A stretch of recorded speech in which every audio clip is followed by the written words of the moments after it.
Ce que j'apprécie beaucoup chez la Fondation Beati, c'est le respect mutuel, c'est l'échange, puis c'est l'esprit de partenariat avec les organismes qui subventionnent. La relation qu'on a avec Beati, c'est vraiment une relation proximale.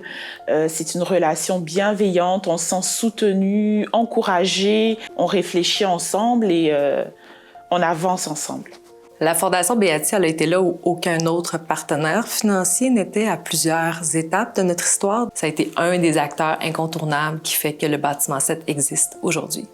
Beati donne vraiment des mains à notre mission, à nos valeurs, par son soutien, par son accompagnement. La Fondation Beati était une des premières à se lancer dans le secteur de collaboration entre fondations. Donc, toute la question d'impact collectif, la Fondation Beati, c'était une des premières. L'audace de Beati, ça a été de croire en nous, de croire en un projet mené par des femmes immigrantes qui débutaient clairement dans le communautaire. Ça a été audacieux de croire en nous et ça nous a donné confiance en nous. Pour moi, l'audace de Beati, c'est vraiment d'ouvrir, de choisir des groupes et de soutenir des groupes qui veulent ouvrir des voies nouvelles. Des voies nouvelles pour une société plus juste et plus humaine. Ce qui caractérise l'audace de Beati, c'est pour moi de repenser complètement les rapports de financement d'une perspective très verticale, habituellement dans une perspective horizontale, qui en fait des relations de complicité, en fait de solidarité.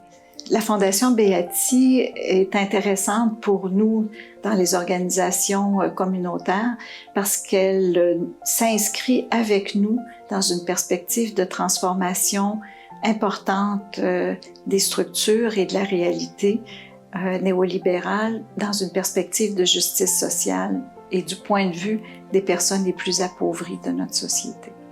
La solidarité pour la Fondation Beati s'exprime pour moi principalement par une capacité à prendre position politiquement. À Pointe-Saint-Charles, on a un projet somme toute radical de réappropriation d'un bâtiment. Et puis jamais la Fondation Beati s'est sentie gênée de prendre la parole pour nous soutenir. Elle l'a fait à plusieurs reprises. Et puis ça l'a donné du poids, en fait, dans notre lutte, ce qui est une action de solidarité hors du commun, en fait. Ce qui m'a donné confiance envers Beati, c'est tout d'abord la grande réputation qu'ils ont, petite fondation, grande réputation, d'être proche du milieu communautaire, d'accompagner le milieu communautaire, les organismes qu'ils soutiennent.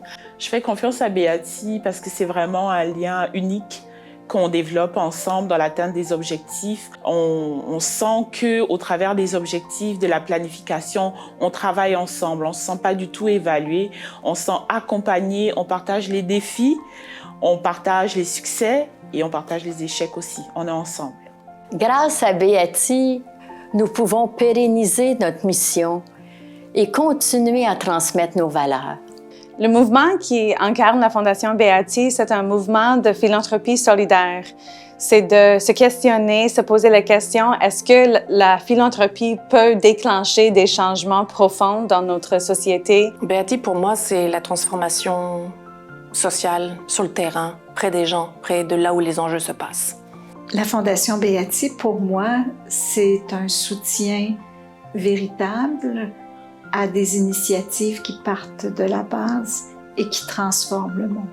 Beati s'inscrit dans un mouvement de transformation sociale, et pas social dans un sens restreint, mais un social qui est aussi à la fois politique, à la fois économique, à la fois culturel. Et ce mouvement de transformation dans lequel elle s'inscrit en complicité avec les groupes qu'elle soutient, c'est le mouvement dont on a tous besoin collectivement, en fait.